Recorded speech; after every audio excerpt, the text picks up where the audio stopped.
السلام عليكم ورحمة الله تعالى وبركاته. اليوم جبت لكم وصفة بيتزا هذه أنا سميتها بيتزا 10 دقائق بوصفات بمكونات بسيطة، ووصفة ناجحة 100% صدقوني، وخفيفة توجديها في نص ساعة يا ربي. أنا هنايا عندي كاس تاع حليب دافي، نزيدولو ربع كاس تاع الزيت هكا بنفس الكاس، ربع كاس زيت. عندنا رشه تاع الملح حوالي مغرف صغيره، عندنا مغرف كبيره خمار تاع الخبز،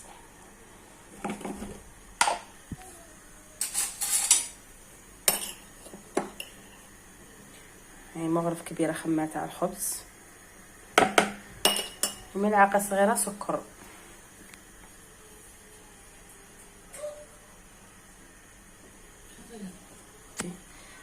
وعندنا هنايا حوالي مغرف صغيره سكر طب. نخلطوا كاع هذو المكونات هكا بالفوي،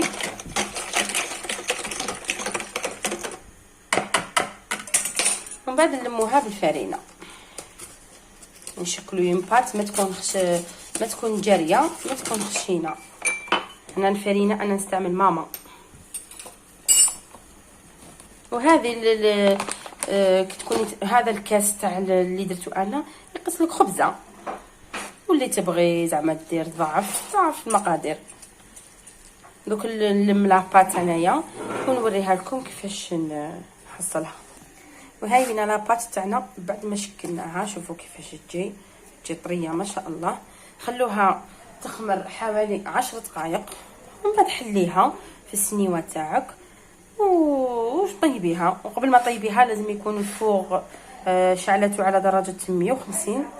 ودوك انايا حنوجد هنايا لاصوص. هنايا عندي حبه طوماطيش مسكرفجه كبيره، وعندي هنايا حبه طرشي قطعتها هكا، عندي الثوم هنايا انا حندير غير 3 غير باش انايا قشرت هذوكا 3 سنين الثوم، وعندي جبن مبشور، وهنا حنديرها بالطون، وعندي هذا شيزي تاع لي زامبورغور نديرو من فوق، والتزيين يبقى اختياري. بون انا لهنايا عندي ندير طوماطيش، راني دايره الزيت، ندير شويه تاع الملح، الزيت ديرو حوالي مغرف ولا 2 مغارف. عندنا هنا فلفل الكحل،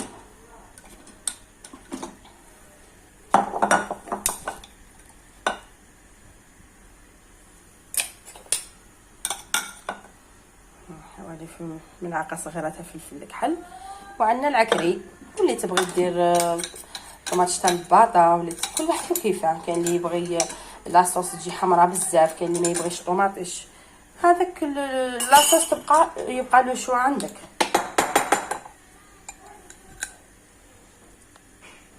انا درت غير شويه عكري هكا، ونطيبها، نشكل لاصوص تاعي، نخلي لاباط تاعي تخمر، نطيب لاصوص انايا بربك، نشعللها نقصلها، نطيب لاصوص، نخلو لاباط تاعنا تخمر، ومن بعد نشارك معكم كيفاش ندير نشكلها. هنا لاصوص تاعنا راهي طيب، نحركوها شويه، ما نقولهاش للنار بزاف، نخليها طيب غير في غروها. ودوك نكمل معكم انايا نقي لو بلان دو طرافاي تاعي، نخلي لاباط تاعنا نغطوها بطرشون ولا بابي فيلم، نخلوها تخمر، ودوك نشارك معكم كيفاش ندير. هاي من البيتزا تاعنا بعد ما خمرت وحليتها انا هكا في سنيوه مدوره. دوك ندير عليها لاصوص طوماط تاعي اللي كان طابت وجات تشهي. شوفوا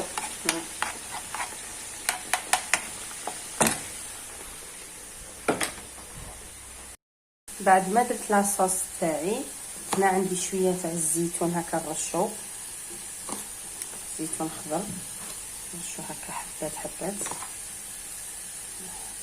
التزيين يبقى اختياري، ماشي شرط ديروا هكا كيما انا. هذه بيتزا تاع لهليل كيما يقولوا، تاع خفيفه ظريفه. انا والله غير بنت خالتي راهي هنايا عندنا تشهاتها، قلت لها والله غير درتها لك ومن بعد يا موت. هنا عندي شويه تاع الطرشي هكا نزوق به. شوف ما كاينش كيفاه راني نمونطي في لا فيديو بيد ونزوق بيد غالب. شوفوا هنايا هكا شويه تاع الطرشي.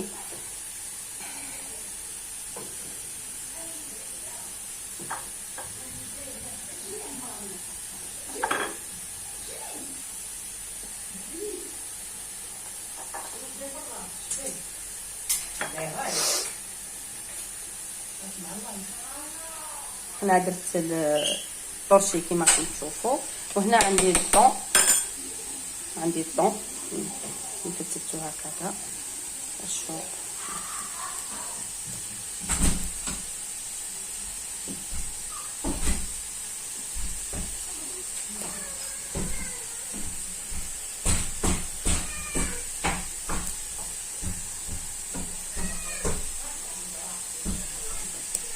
هنا درت لو طون، وهنا عندي هذا الفرomاج تاع لي زامبورغر، انا راني باغي نحطو كيما هكا باش يذوب لي، واللي ما عندهاش ماشي شرط عليها الفرomاج اللي هو ديرو. هاي من البيتزا باش بعد ما درت لها هذا الفرomاج دوك نزيد لها شويه فرomاج غافي هكا وندخلها طيب على درجه 150، والفوغ راني حميتو راه سخن. ومن بعد كي تزيد الطيب نزيدو لها شويه فرomاج، نخرجوها ونزيدو شويه فرomاج من فوقها باش تذوب. كيما انا نموت على الفرامج، نبغي هكا، نبغي البيتزا تكون بيان بالفرomاج. ميم وليدي دعوا لي، وليدي ان شاء الله ربي شافيه حباباتي. وليدي فاني يبغي البيتزا، واللي راهي تتوحم شهيتها في الجنه ان شاء الله، واللي تبغي مسكينه تعيط لي ندلها ما كاش مشكل. شهيتكم في الجنه حباباتي. ما تنساوش ديروا لي اللايف وديروا لي جيم لا فيديو ولي كومونتير يكونوا ملاح. هيا نتمنى لكم ليله سعيده وشهيتكم في الجنه. دوك انا نطيبها ونشارك معكم ان شاء الله كي طيب في صحن التقديم الى وصفه اخرى ان شاء الله.